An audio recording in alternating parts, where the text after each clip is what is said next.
Now, Julian Assange has been arrested. Of course, Julian Assange, the founder and president of Wikileaks, and we have continued to see, even after his arrest, more of these cables be released. There is talk about a U.S. arrest and possible extradition to the U.S., but again, no charges have been filed yet in the U.S. We need those first before we can even request extradition. So we saw a number of different things happening as a result of this. Number one is that WikiLeaks supporters and other internet hackers have disabled the MasterCard website because it stopped processing WikiLeaks donations. We also are hearing, just before we came on the show, CNN did a story about how PayPal is the next target because they also apparently are starting to refuse to accept WikiLeaks contributions. What do you think about this, Lewis? Where will this go? I mean, we're still seeing secrets coming. There is the whole separate issue of, is this just a witch hunt? Because the arrest was actually for rape and or sexual molestation charges, not because of the WikiLeaks issues. Right. Even though the U.S. presumably that's what they would want to charge Assange with. And we hear everything in the U.S. from wanting to charge him with treason to violation of secrets, so on and so forth. We won't get into a legal discussion. Where do you think this is going to go? What I'm wondering is if there's any legitimacy to the rape charges or anything like that. I mean, that could be completely fabricated for all we know. I don't know. This whole thing's crazy. Why would you release these and make it public that you were the one who released them? You saying Assange should have released these anonymously? Of course. No, I mean, that WikiLeaks is an organization that is known for this. And the question would be, is there any value to being WikiLeaks if nobody knows WikiLeaks or Julian Assange? I don't buy into that he should have released these anonymously.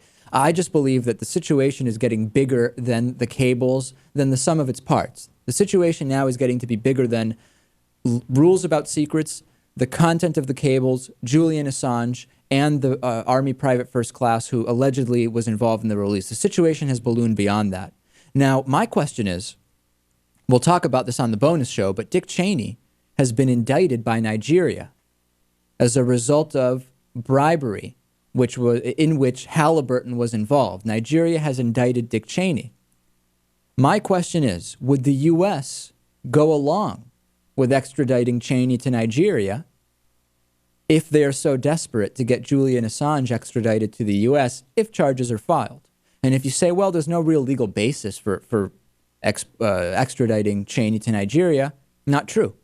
There actually is an extradition treaty with Nigeria since the 1930s. That would be a fair trade, would it not?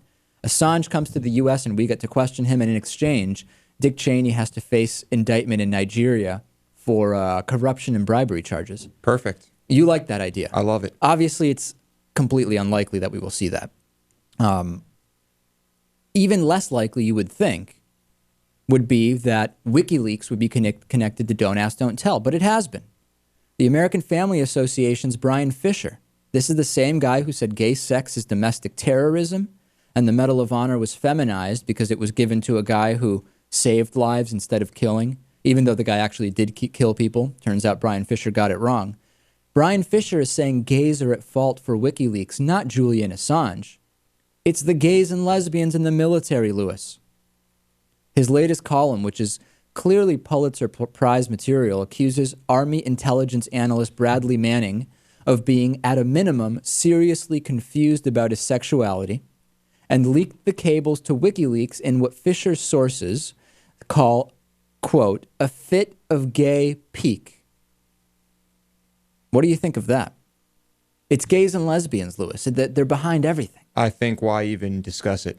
Regardless, it's a one-man argument for keeping open homosexuals from serving in the military in the first place.